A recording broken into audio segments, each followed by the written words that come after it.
and Things. My name's Chase. And I'm Jess. And this is our podcast where we talk about the random stuff and things that are on our mind and influencing our life as well as our business today. But today we wanted to talk about something a little bit more extreme, maybe a little more intense, a little more diving deep into the realms of thought. But first, let's start with something a little lighter. We had a little bit of fun today, didn't we? We sure did. So today we actually decided that we would have a kind of celebration for our oldest son, Jude. Mm-hmm. This week was his 12th birthday. So we decided that we would go out and have some fun playing paintball. Yes.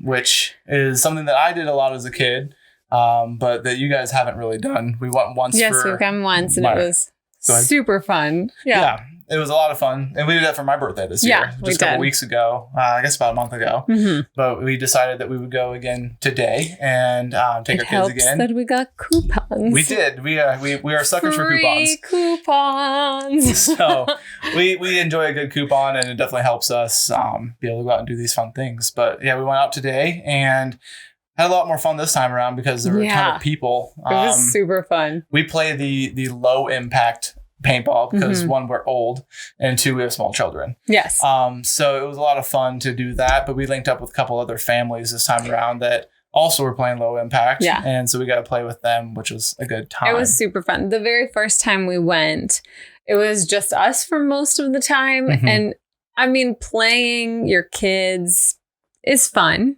Like, it's super fun, but it was made even more fun today by having other people. So it wasn't just us against, like, we got to be on the same team, and it was really fun to work together be a family to win. Work together. Yeah, it was a lot of fun. But it was also funny because the other kids on the team, well, as we spoke about once before, I go hard in pretty much everything that I do. Yes. And I'm also very competitive. Mm-hmm. We both are. It doesn't really matter who we're competing against, whether it be families or each other or whoever. But we were having a lot of fun playing paintball, and I was going hard and playing it like it was a game of Call of Duty. And which is a video game for those of you who don't know. Anyway. But we had a couple of kids come up to me throughout the day. They were like, "Man, you're really good at this. Have you played before?"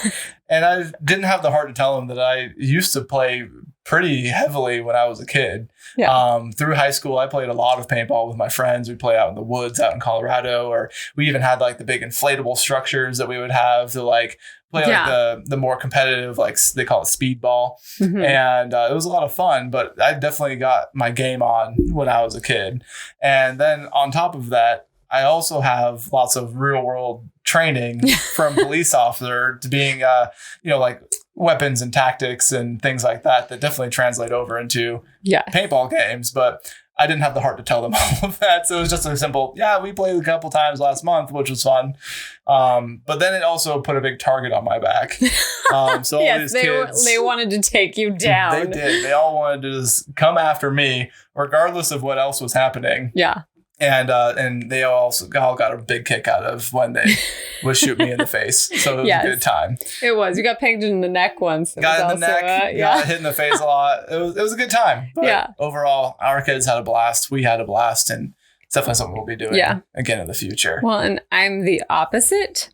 I played the first time when we went together this year. Yeah. And so I am not good. I cannot hit the broadside of a barn, I feel like. Except for I do think I'm getting better. Yeah, I would say so. Yeah. But I go hard still because I'm very competitive as well. And I'm not always great at it, but it's really fun. I think that you had a little bit of a fear factor going on last time. And then this time around, it was more of a, you were just all in and had a lot of fun with it. And I think that made a big difference in your ability to play this time. I think it took last time, having a couple good welts and knowing that it stings a little and you'll be fine. Yeah, it's not a big deal. Yeah. Yeah. But we also put fresh batteries in our cameras this time. Yes. No. So no technical difficulties this time. We'll hold off pending any craziness that goes on with it. But we should be able to just roll with this. But today we want to talk about comparison issues. Yeah. Living in a day full of comparison, I think. So many comparisons. And also just kind of how we kind of find our voice in that, your own personal voice, really, and also how you kind of can get out of that cycle of comparison and make it healthy, because there's a lot of unhealthy comparison in this world. Yes. And there's a lot of things that will force you into unhealthy comparison. So I think we can kind of just kick it off with that, as far as what it looks like in today's day and age, and what it looks like with social media, and kind of what our thoughts and opinions are on that, because we were off of social media for 2 years before we got back on for our photography business. It was a blissful 2 years. It was a blissful 2 years for sure. But I think I'll kick it off. I actually found a quote. We did research for this one, so it's a little bit different. I found a quote. We tried harder. Comparison is the thief of joy. And Theodore Roosevelt said that. And you do say that, but I say it all the time. Teddy Roosevelt coming in with clutch with the quote for us today. I actually told my Bible study girls this quote on Thursday. Perfect. So full circle comes right back around. Yes. But I think this holds a lot of weight. Oh, yeah. Especially in today's day of, instant gratification with Instagram and Facebook and Twitter and Snapchat and all these things. Everything. That you find TikTok. yourself being on all the time and kind of looking at like what I call the highlight reels of everybody's life. And it's just the best things that people put out there. And I think that's where comparison really starts, is that you are just seeing everybody else's highlight reel. You're seeing what people want you to see, and not the nitty gritty of their life, and not the down and dirty things that are daily life. Yeah. I mean, to be fair, they're not as glamorous, right? Like we put out there what we want people to see, or we want people to think about us, or we want people to perceive about our lives. And maybe that's not always intentional. It just comes from seeing other people's highlight reels to a degree. Other times it comes from the pain of knowing that your own life is hard and there are really hard things that you're working through. I think that some of that holds us back from being super real. Yeah, I think so. Not us in general. That's a collective us as people. Like, I think for sure that, but also I think that there's a culture in today's world that talks more about like what's post worthy. That's totally what's fair. Good enough for the internet. I think that when the internet first came about, when we were teenagers or whatever, it was more of a place to share like the really weird things in life. Like the internet chocolate rain of the world. Internet was a weird place. It's still a weird place, but like go back to internet in like 2000, like it was a weird place. And it was a place where people were able to kind of be expressive and be weird and be like themselves on the internet. And I think that really changed when like smartphones came about. And you always had that camera with you, because before you had to be intentional.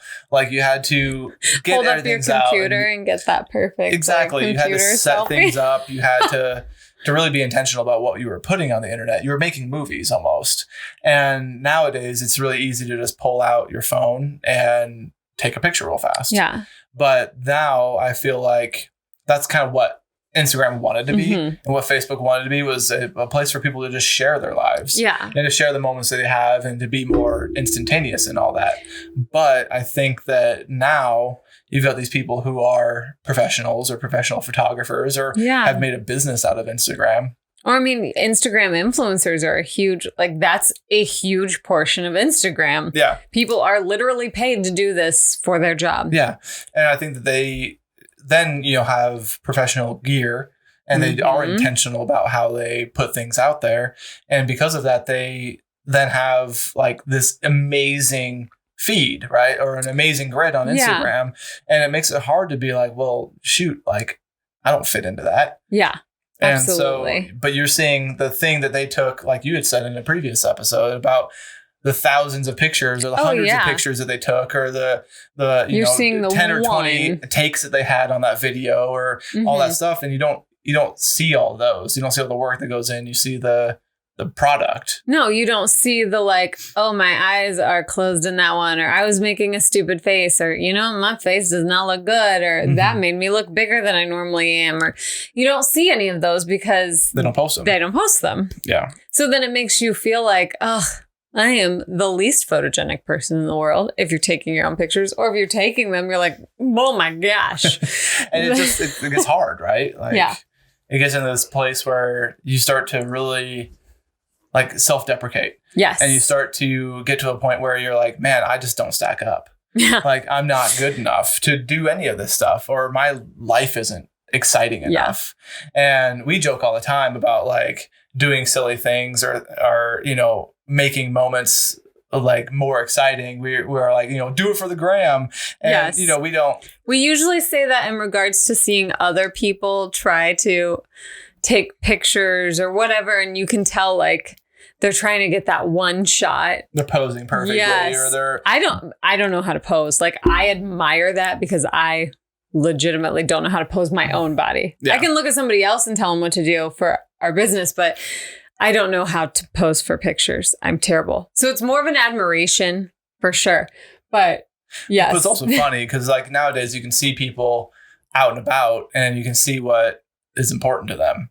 I feel like we grew up in a day and age where it wasn't so in your face. And like you go on a date and you legitimately didn't exist. Yeah, like you go on a date with somebody and you be on a date with them, or like you go out to dinner, or you go out to like walk around, or like you do things together. But nowadays, like we see people out on dates, like quote unquote, and they're like are on their Instagramming phone. pictures. Yeah, or like they're taking their food pictures, or they're taking food, or a location picture, or whatever. Like it's it's all about what can I share and how exciting can I make my life, rather than how can I be in this moment and be excited about the people that I'm with. Yeah. And I think that's a big issue.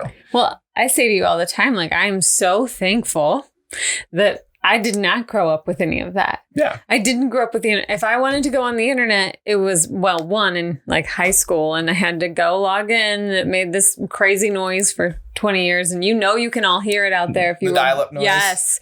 You're hearing it right now. But it was so different. I wasn't connected to the internet 24/7. Yeah. I could go on a date with, whatever. I could go out with friends, and I had a Nokia brick that called my mom. Yeah. Like, it wasn't like I could get on the internet and check things out while we were out together. It made it this intentional space when you were with other people that wasn't distracted. And nowadays that's not true. Like, this generation that's just below us, and even the one below them, like they grew up in this technology era. Yeah. And because of that, they've had it in their face forever. Yeah. And they constantly are fighting against that comparison and constantly fighting against like that instant connectivity and that instant of being like, well, I can get whatever I want right now by pulling out my phone and just looking at the internet. I can get the answer to that Google question. I can get super guilty of that. Well, absolutely. And we've fallen into it too. I mean, it's so easy to. Like, technology is there to make things easier. Yeah. And I am a full believer of utilizing technology to its fullest extent.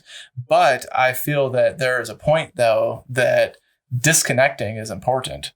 Well, because it steals away real connection. Well, it's like, comparison is the thief of joy. Yeah. Like, if you are constantly comparing yourself, you're going to have ability to live your life and to like really enjoy it. Well, and if you're constantly trying to find that perfect thing for Instagram because you're comparing yourself to influencers who have a whole team behind them, you're never going to get there. Because you're like looking at the people who are like on vacation in Iceland or on vacation in Norway. And we've all seen the pictures. Like, I am hyper jealous of everybody who gets to live that life and be in Iceland and Norway and Sweden and Switzerland, all these amazing places with like these beautiful vistas and like where you can't take a bad picture. Literally. And like, it's just like, you look at them and you're like, well, like, why not me?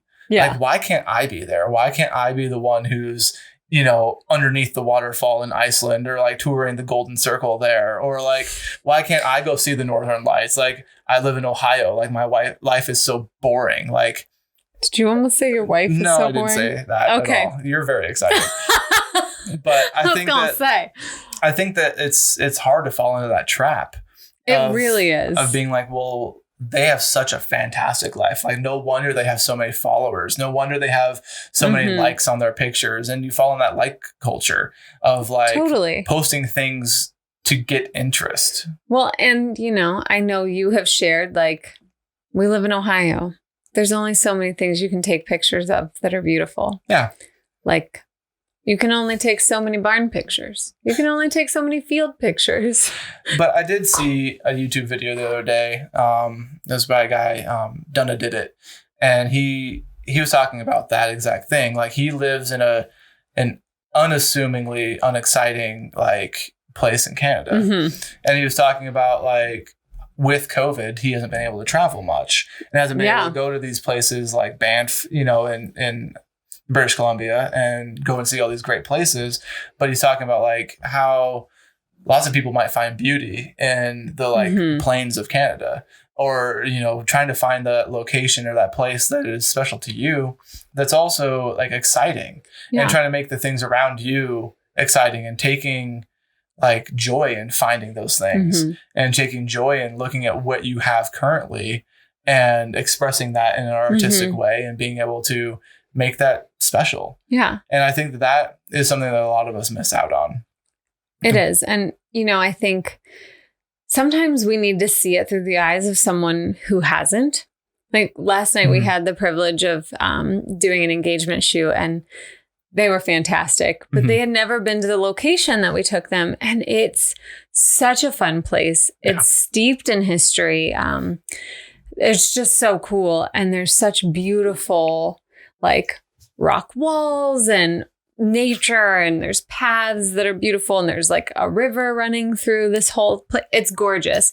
But like, we've been there a lot, so I feel like we kind of lost that a little, but seeing it through their eyes of like, they had never been there. Yeah. So they were just in awe. Every time we would like turn around and see something, they were like, oh, this is so beautiful. I can't believe we haven't been here before. And I was like, man, we are missing out by like not taking in the beauty that we see around us for what it is and not trying to compare it to mountainscapes. Yeah. Or vistas. Well, and for us too, as photographers, we do fall in that trap of comparison a lot, I feel, because our work is that. Like, our work is our business. Our pictures are our business. And what we post online is important to a degree because it showcases what we're capable of and what we can do. And when I, at least, fall into this pretty heavily of like, well, crap, like, I'm not as good of a photographer as I want to be or as these people are. And it hurts my ability then to create. It hurts my ability then to be expressive, but also to take risks and experiment, because I want to just play it safe because I know that's what I'm good at. Rather than being like, I'm going to try to make this as special as possible, or I'm going to try something different and see what works. And, I did find last night though, that I just kind of threw all that to the wind and was like, I'm just going to find some creativity in a space and make something special. And it came out awesome. Like, we got some really great pictures and really happy about them. Yeah. And I'm really excited to share them with them. Yes. But I feel like we also fit into this, like, well, how do we fit into the mold of portrait and wedding photographers? But also, like, how do we stand out?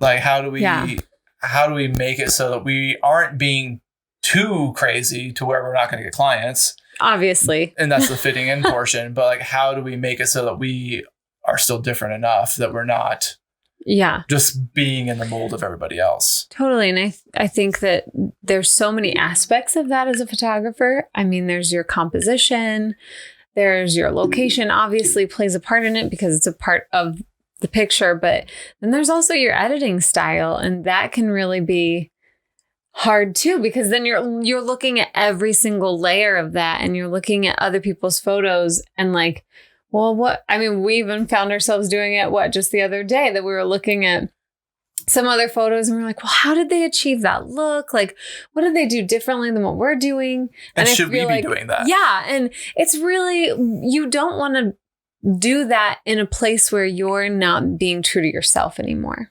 And that's the hard part, is to balance that, like, being true to the craft and being true to yourself. And then also like presenting images that people will like, because you don't want people to hate them because you got too crazy. For sure. And I think that a lot of it comes into like just trying to build a business. Yeah. But also trying to not like stifle that artistic ability, because I feel like things like Instagram and stuff like that really kind of hurt artistic freedom to some degree.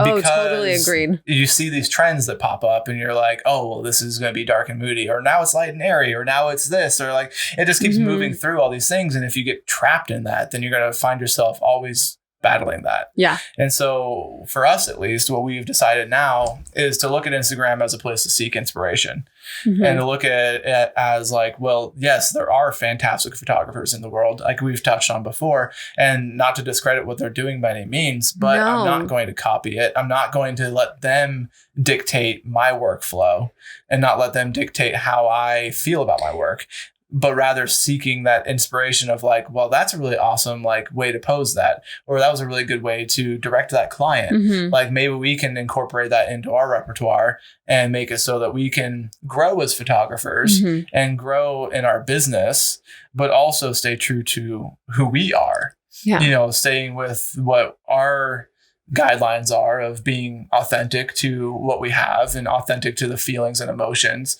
but, you know, also seeking to be adventurous in what we're creating. Yeah. And then also, you know, expressing joy and having joy-filled images. Like those are our three things that we want to strive for in our career path as photographers, you know, and if we fall into the trends, then we just fall into what everybody else is doing. Totally. And we lose that mission.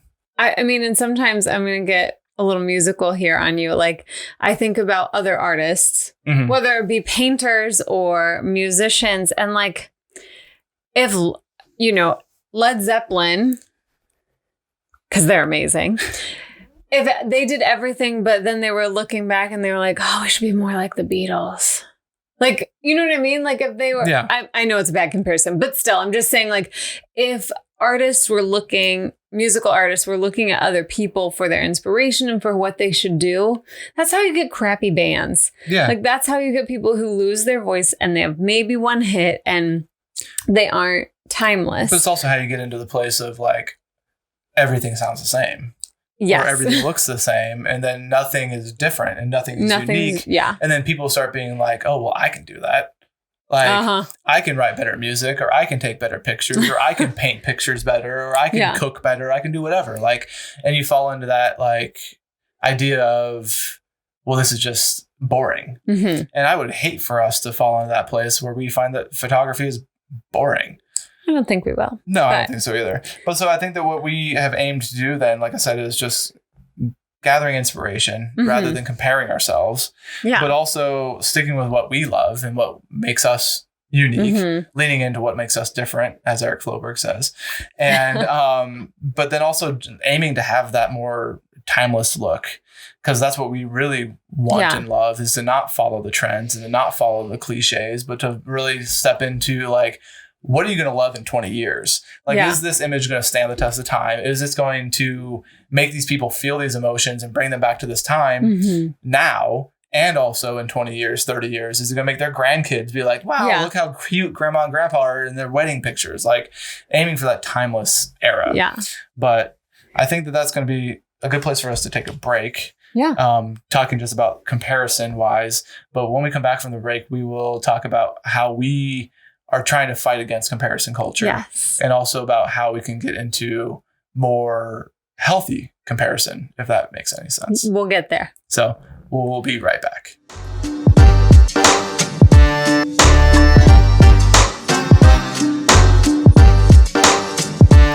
All right. Welcome back for a short break there. So now we want to talk about just, well, what can we do, right? Like how can we combat this? How can we beat this? How can we get ahead of comparison?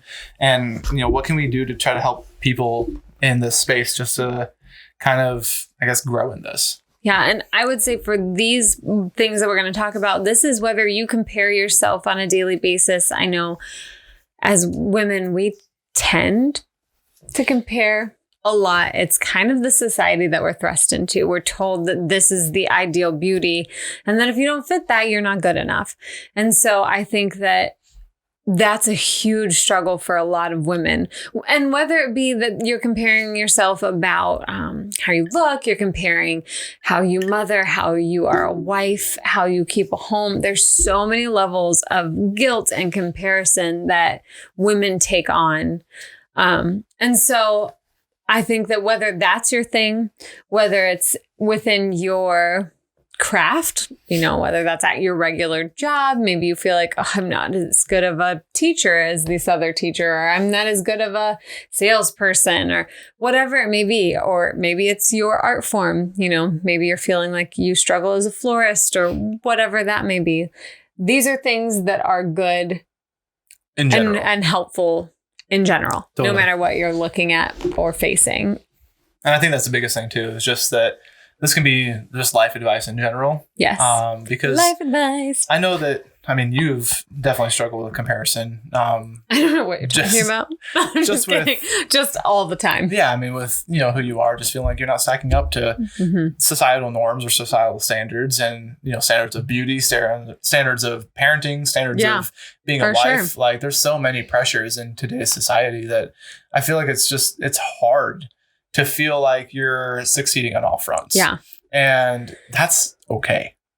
Like, yes, I think that's the biggest thing, is to understand that just because your life isn't perfect, just because your life isn't the flashy, amazing, shiny thing that you see on other people's Instagrams, it doesn't mean that you aren't perfectly created the way that you are. Yes. And that you don't have value, that you don't have a worth, that you don't have a meaning in life, because everybody here is divinely crafted and divinely created. And because of that, you all have a purpose and you all have reason in this world. Yeah. And so I think first and foremost, that's the biggest thing to reconcile with, is just knowing that you're here for a reason. You're not a mistake and you are good enough. And so many of the things that we really struggle with in life, like so many of the things that we look at and we're like, gosh, I wish this would change. Like for me, I am an extremely sensitive overthinker. It's just always been a part of me. I recently did a Bible study by Priscilla Schreier, and she's fantastic. Totally would encourage it. But she talked a lot about how God often creates those things within us to use them for his glory and his good, but we don't see it that way and we try to fix it. So like she gave the comparison that she's very talkative and that it used to get her in a lot of trouble because she wasn't using it in a manner that was productive. However, so she would pray and pray and pray, like, God, take this away. I don't want to be this way anymore. But now she is able to speak in front of thousands of people at conferences and write Bible studies where she has to be on camera and is able to talk. And so she talked about how really that was something God gave her for her gifting, to be able to do what he had prepared for her. Which is awesome. Yeah. And so I think that we often try to sweep those things instead of embracing them and figuring out how to use them for good. Yeah. And I think that it just comes down to, you see it as a flaw, right? Yeah. You see it as a character deficit, and it's not going to build you up to think of it in that regard. It's going to just going to tear you down, because if you're always like, well, man, I talk too much, or I'm too loud, or I'm too boisterous, or I'm not pretty enough, or I'm not, whatever it may be. Like if you constantly are telling yourself that negative self-talk over and over and over again, all you're going to think of yourself is negative. Yes. All you're going to think of yourself is, I'm not going to stack up and I'm not good enough. But if you flip that script and you start to give yourself positive affirmations, and you start to tell yourself like, yeah, I'm talkative, but you know what? I can command a room. Or like, I can carry a conversation on with a stranger, and I can, build a relationship with somebody. Or, you start to really build into the positive attributes of what you see as flaws, and that will completely change your life. And I know that, for you, like I've challenged you a lot to do the thing that the Superman pose is what I call it. And so it's, in the morning, you're in the bathroom getting ready or whatever you're doing, you stand in front of the mirror and you stand in a Superman pose. So arms at your side, bent, like shoulders back, a tall, confident stance. And you look at yourself in the mirror and you tell yourself 5 positive things about yourself. And that's how you start your day, is by telling yourself positivity, preaching to yourself of like, I am good enough. Like whatever those things could be. It could be like, I made a bomb breakfast this morning, or like, I got great sleep last night, or like whatever it may be. But starting your day off with that positivity will go leaps and bounds for what the rest of your day is going to be. Yeah. And I would say the biggest thing for me has been to speak into those places where the negative self-talk comes in. So like, I'll get real here for a second. like real. Hope y'all are ready. So I've always struggled with body image disorders, to the point that I had a pretty severe eating disorder in college. Really, I mean, I'm only 5 years in recovery at this point. I was anorexic with binge purge tendencies, meaning that I didn't eat, and when I would throw it up. So I have always struggled to see myself as I am. One, because my brain is super messed up, but two, to see myself as good enough. To feel like I'm not taking up too much space or being too much or being not enough. Like, it's this vast array of like issues where I just feel like I don't deserve the space I'm in, or I don't deserve the people in my life, or I'm not pretty enough to look beautiful for someone like you. That's been a struggle, but which is ridiculous because she's gorgeous. But thanks, babe. But in that, and him encouraging me, you know, I've been trying to speak into those things of like, I am loved. I am enough. And not because he says I am, but because God says I am. And leaning into that identity more so to heal those wounds. Because if God says I'm enough, what else matters? Absolutely. You know? And it, like you said, it doesn't matter what I say or how I approach it or things like that, because it doesn't ride on me. Like, it doesn't, I'm not your end all be all. And you can't be. No. But that's also, I mean, talking in this comparison culture, like, that's what we all kind of do to ourselves on a daily basis by comparing ourselves to everybody else in the world. Yeah. And looking at like, well, oh, you know, I'm not good enough for that, to post this. Like, this picture I have isn't good enough, or this, or I don't like, look, I don't look good enough or... to be on the internet, or like, I shouldn't post these things because I look stupid, or like, I'm not good enough to write a musical, or I'm not good enough to write a book, or I'm not like you have all these things against us. And I feel like if everybody keeps telling themselves that, like, we're not going to have the next Stephen King.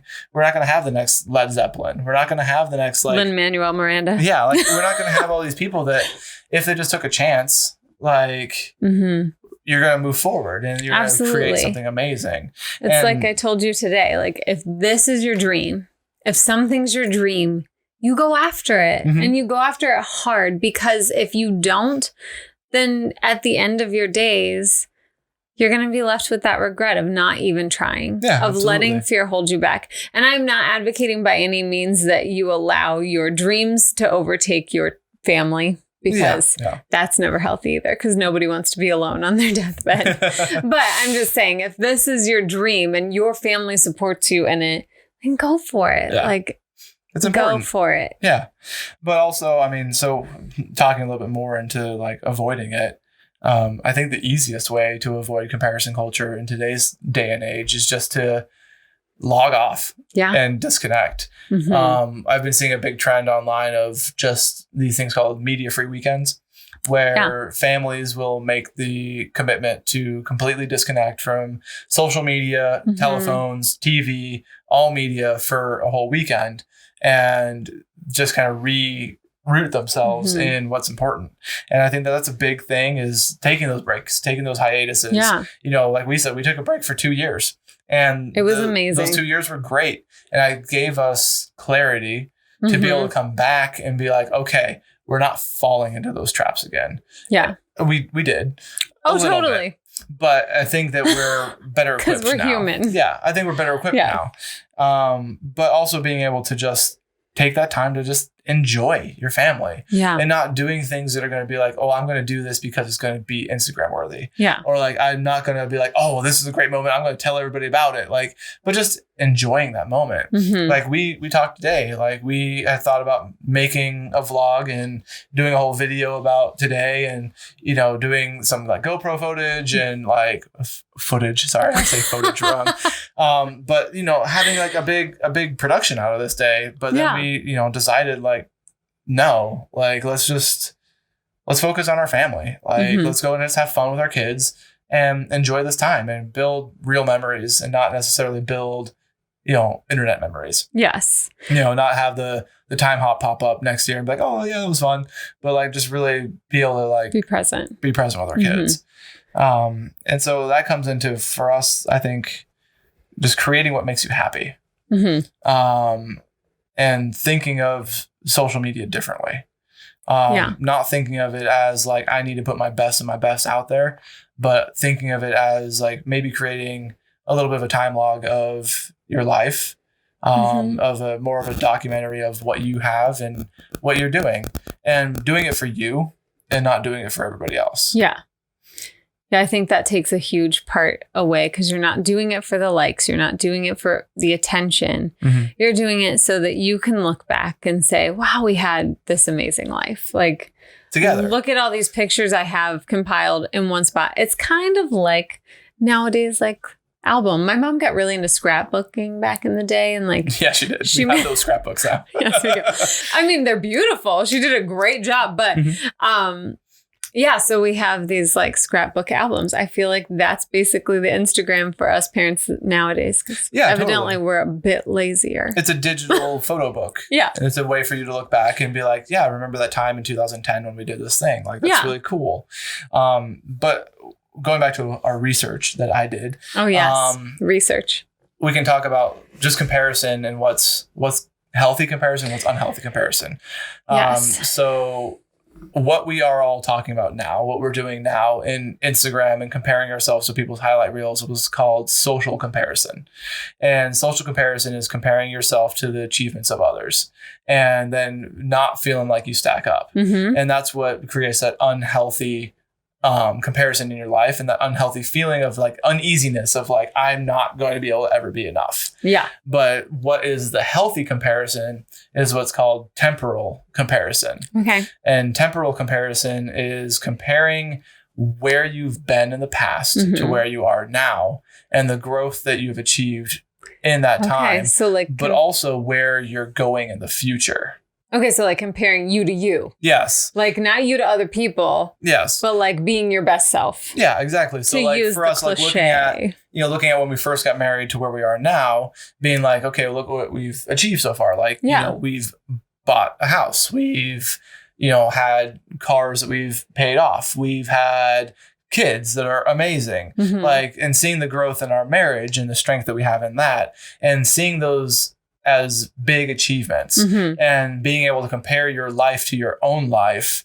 And then also being like, where am I going in the future? So what goals do I have now? So how can I change what I'm doing in my present to influence my future and to make things a better trajectory for where I'm going? Absolutely. And I think that that's absolutely where everybody should be headed, is moving into that temporal comparison of self. Yes. And not being so worried about what all these other people are doing. Totally. Because who cares, right?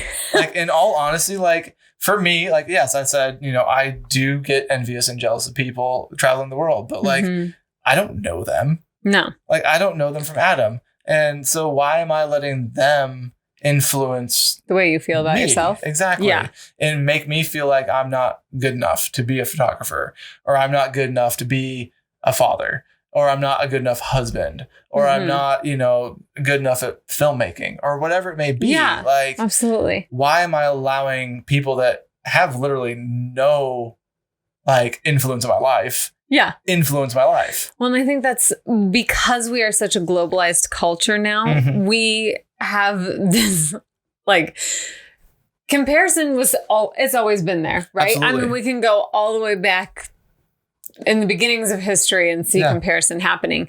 But now we have it in such a way that it is like, I'm not just comparing myself with my inner circle. I'm comparing myself, or even like the people in my town.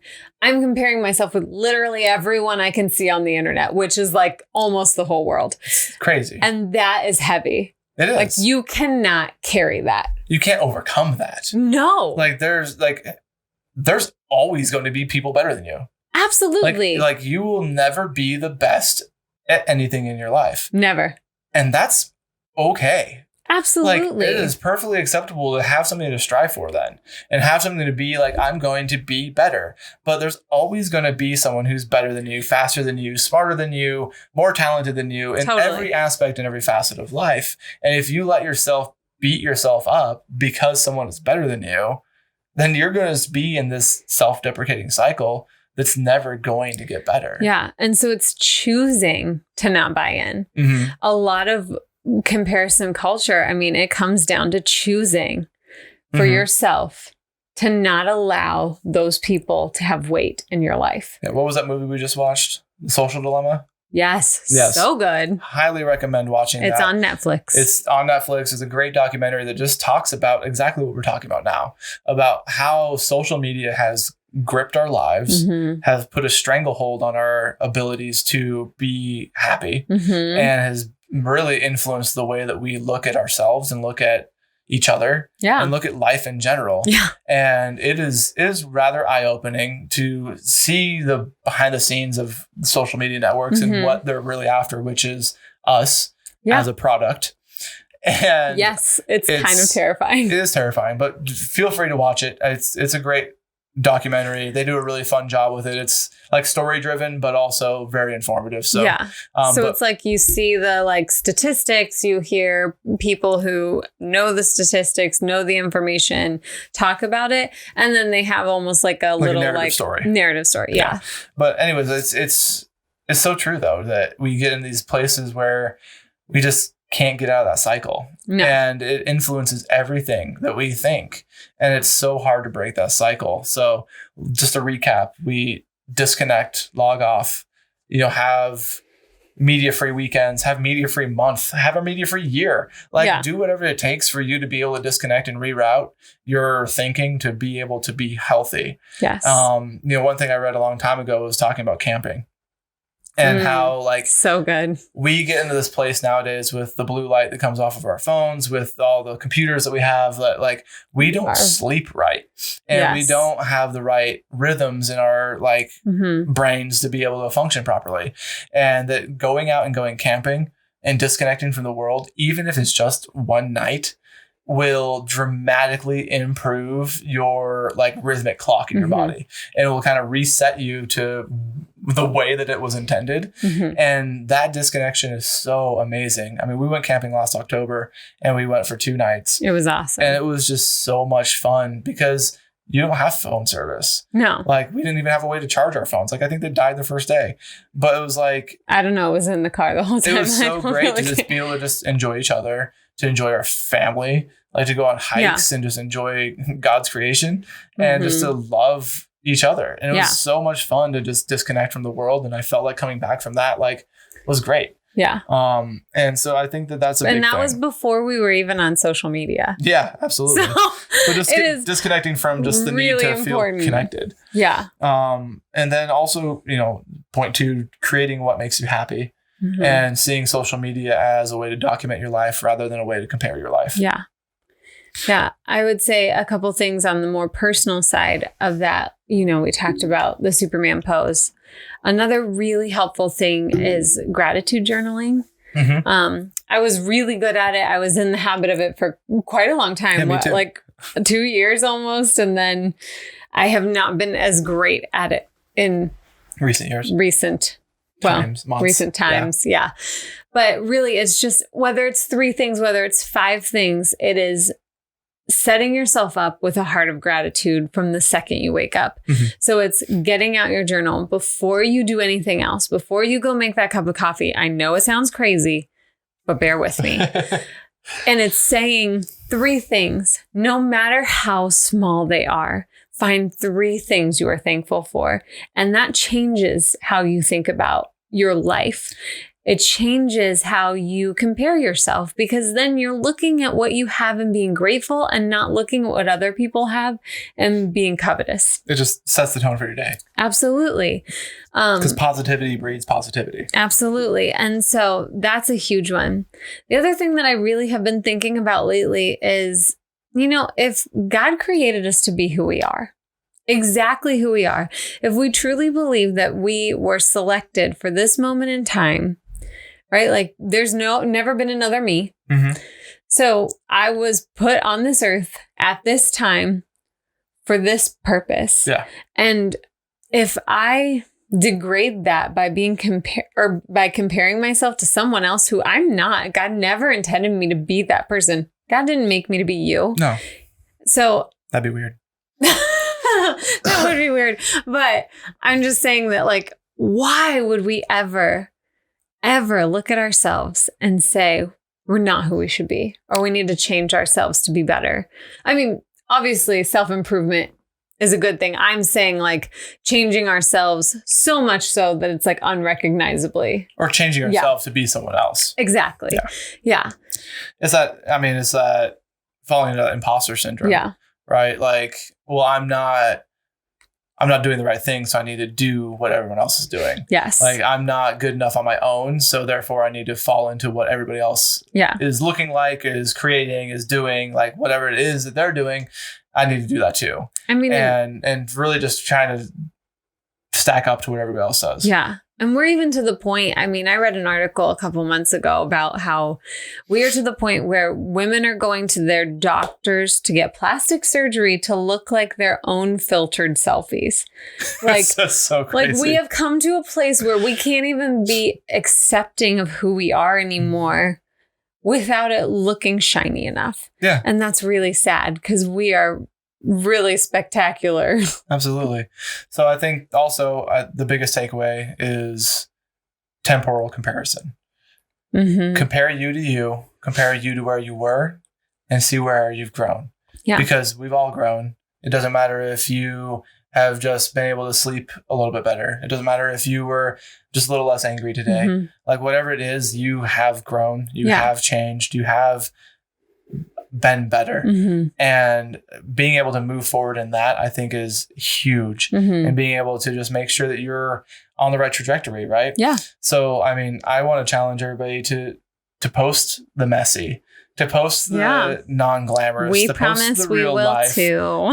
To post the things that don't make you feel all warm and fuzzy all the time, but to be real with each other. Yeah. Because if we don't have real friends in our lives who can be there with us in the messy, then they don't deserve to be with us in the glamorous. Absolutely. And if you want to continually make it so that you feel like that, like that's not going to be any way to live your life. And it's not going to be any way that's going to make it fun for anybody. Yeah. So lean into what makes you different and just continue to be you. And the other thing that I would really encourage everyone to do, I know people preach self-love all the time. And I've really struggled with that terminology because growing up in the church, growing up in some of the ideas that I was given, it feels selfish. But now I see it more as telling myself those good things about myself. Taking time and being gentle with who I am in the present. So, like, maybe I didn't reach that goal, but that's okay. I grew this much. Like you said, comparing where you were to where you are now and not necessarily beating yourself up if you don't reach that goal. For sure. And it's also just really caring for yourself. Are you drinking enough water? Are you sleeping enough? Are you eating healthy foods that are fueling your body well so you feel the best that you can? That's important. Yeah, it really is. It makes a huge difference. Are you caring well for yourself? Yeah, absolutely. Because self-care is a big deal. But I think that, as far as comparison goes, just trying to break that cycle. Yeah. And trying to just be you and be happy with who you are and who God created you to be. Because if you aren't, then it's going to be really difficult. And I would also suggest, if you are struggling with that last point of like knowing who God created you to be, read Ephesians. It's an amazing place to start. Yeah. And, reach out to your friends, whoever is in your circle, in your community. Like, if you're struggling, like, please don't keep that in. Don't hold on to that. Like, we live in a day and age where self-harm and suicide is way too prevalent. And all it takes is just that one friend to be there, and if you have someone that you feel is in that self-deprecating cycle, like, talk to them, like, be human, reach out to people and love on your neighbor. Yeah. Like, because if you're not, like, they may be gone, and that's tragic and horrible. And if you can be the one light in their life that helps them, like, more power to you. Yeah. But, it's got a little heavy today. Sorry. But I think it's important to be real and to share these feelings and these thoughts and these opinions. Yeah. And, if we can pass along this content to anybody and they can get value out of it, absolutely. like, I am so happy for that. And if you are that person that is struggling, like reach out to us if you feel like we're here. We'd love to help you. We would love to talk to you. We'd love to pray for you. We'd love to get you the right resources that you need, because that is ultimately most important, is reaching out, being human, and having a community. So if you found value in this content, be sure to like it. Rate us on the podcast station that you're listening to. Yes, we're asking for your likes after telling you not to dig into liking. But it helps get this message out to other people. And if it can help other people, and that is what we're all about, is being authentic and spreading this to value to other people, because we want other people to gain from this, if it's even just a little bit. If you're watching on YouTube, be sure to like, share, and subscribe to us so that you can get more video content like this. And with that, I think we'll log off, and we will see you on the next one. Bye.